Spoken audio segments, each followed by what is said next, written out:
going on, everybody? Culturedog Sam Hatch with another Blu-ray review, another Arrow video goodie, one I was really keen on receiving because it was a Blu-ray issue of one of my favorite J-horror films, and one that I had only had before on a imported Region 3 DVD, so it was very cool to have a high-def, domestically released US copy of Dark Water. You probably have heard of the remake of Dark Water, which was a very high-profile art horror film with Jennifer Connelly and Tim Roth, etc. And while that was cast amazingly and definitely got into the characters and the psychological trauma and all that stuff, it definitely dropped the ball in the terms of the horror.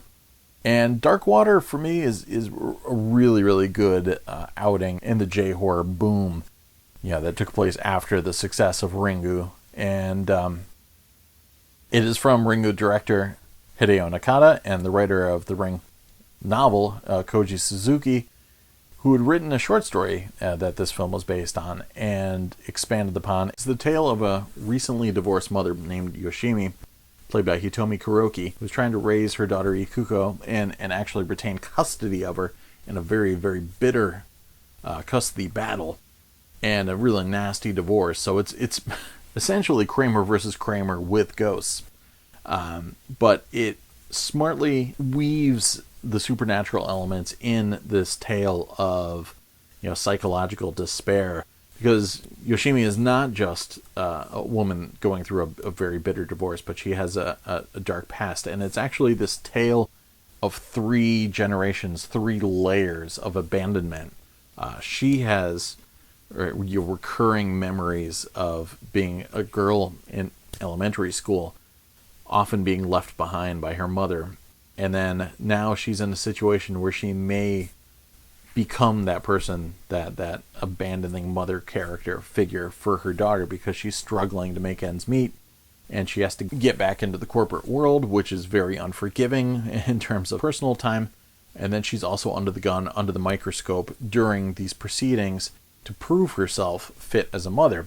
And while naturally she would normally have the upper hand, things are stacking up against her, and her ex-husband is clearly ready to exploit her tortured psychological past. There's a lot going on in Yoshimi's past, and it's a very just moody film. And the solution that she comes upon is to rent this apartment. And again, much like Jewel and the Grudge, where the house from that film is this character, this apartment complex is a character within this film.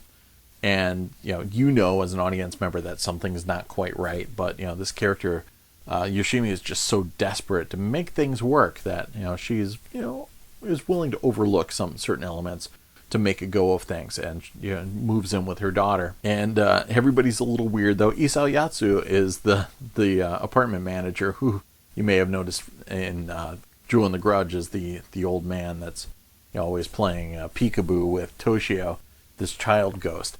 And he's very ineffective. The real estate manager is very ineffective. There's a lot of problems once they move into this house.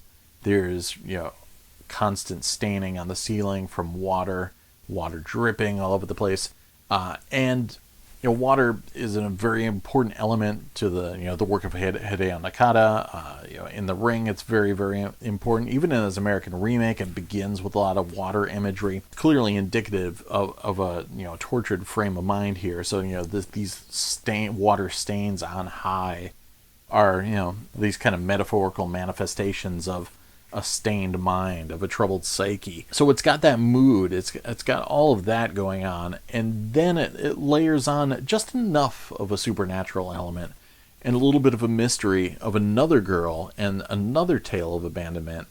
And Yoshimi keeps encountering this little very, very vibrantly red Mimiko rabbit character bag for a child, and her daughter is drawn to it, and even though she keeps throwing it out, it keeps reappearing, etc. So while this custody battle is going on, and she's struggling to remember to go pick up her daughter from school, things start happening, and her daughter starts encountering this little girl ghost that might live above her in this apartment complex.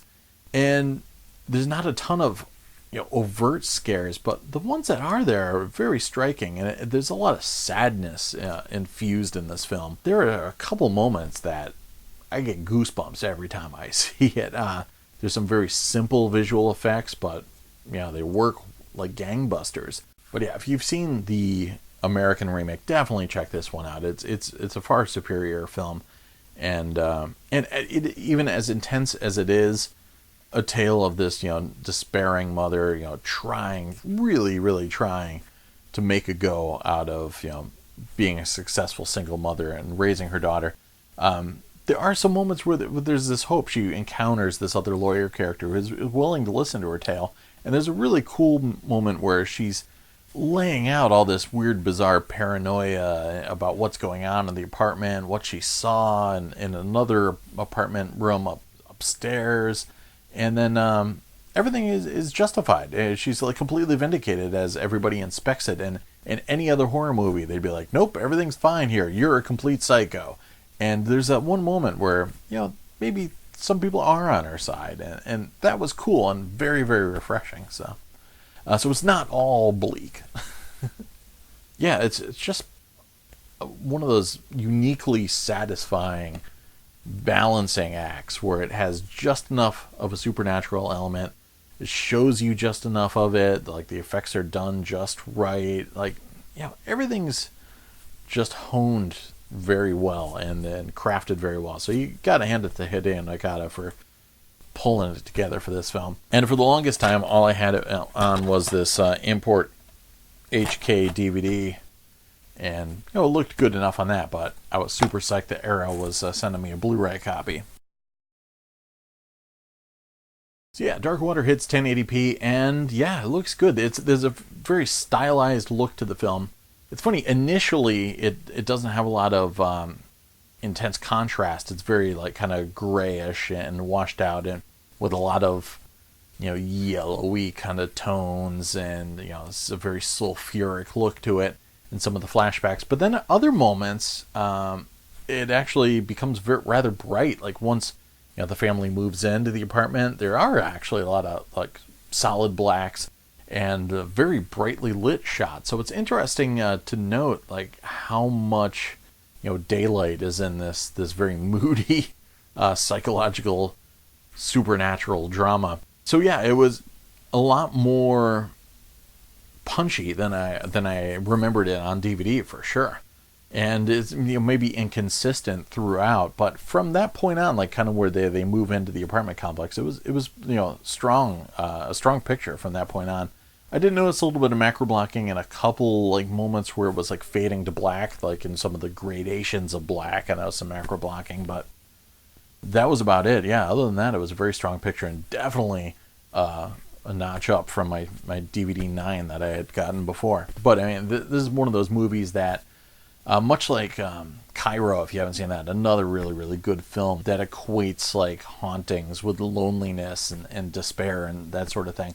There's just a lot of shadow detail, ghostly elements here and there, a lot of interesting things in the backgrounds of scenes. So really solid transfer. Love the look of it. Audio, it's got the 5.1 DTS-HD audio, and it's a really, really good sound design. Obviously, there's a lot of scenes with a lot of rain going on, and those are the most immersive, especially one of the scenes early on. So yeah, whenever it's raining, stuff's going on all around. But it largely is a character drama, so there's a lot of dialogue, and it's very front-heavy. But there are some moments where creaks and all sorts of bizarre noises, elevator noises, strange supernatural noises happen all around you. And then there are a couple like moments where you're lulled into a false sense of security and something really intense happens, and really induces that frisson, that goosebump experience. So yeah, the sound was very, very nice, in Japanese dialogue, of course, with English subtitles. But yeah, well rendered and good audio track.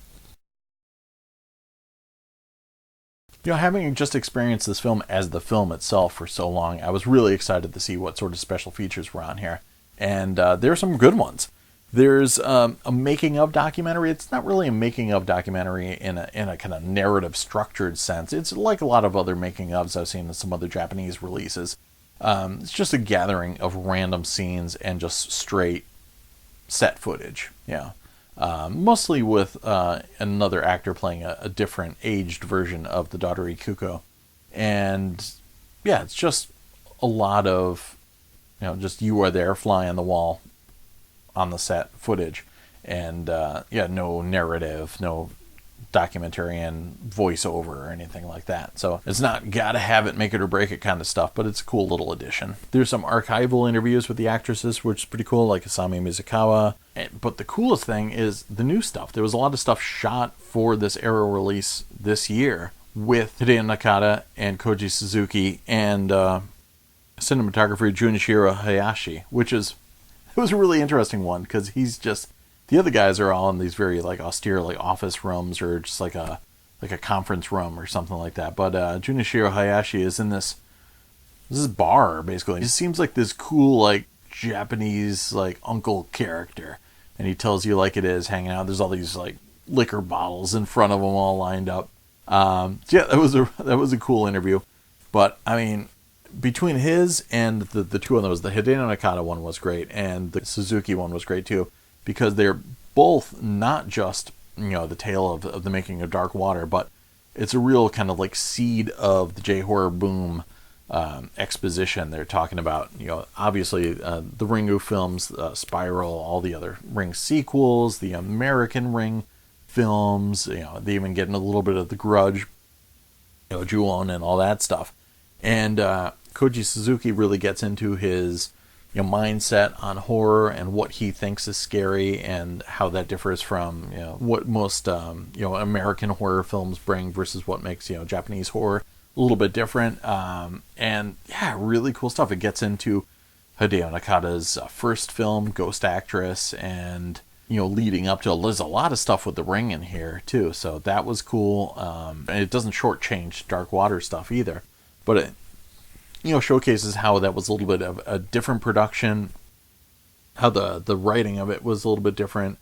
And from hearing about these names and maybe reading an interview once or twice over the years to having this all out, assault on the senses, these two really cool documentaries with these guys that are pretty much legends, but legends I never actually got to hear, speak. That was a amazing little bit of Japanese cinema history just dropped on here. So very, very cool to have those. And they were each about 20 minutes long, half an hour, somewhere around there. Of course, obviously I didn't get the final packaging, but in the first pressing there's a collector's booklet with a new writing from David Kellett, who wrote J-Horror, The Definitive Guide to the Ring, The Grudge, and Beyond. And there's also an examination of the American remake by writer and editor Michael Gingold. And there's some artwork, some new artwork from Peter Strain, which is really interesting stuff. But then the original artwork, too, on the reversible flip side as well. So, yeah, high definition digital transfer of this sucker on Blu-ray. It does come with a DVD as well, too. So that was a nice little inclusion.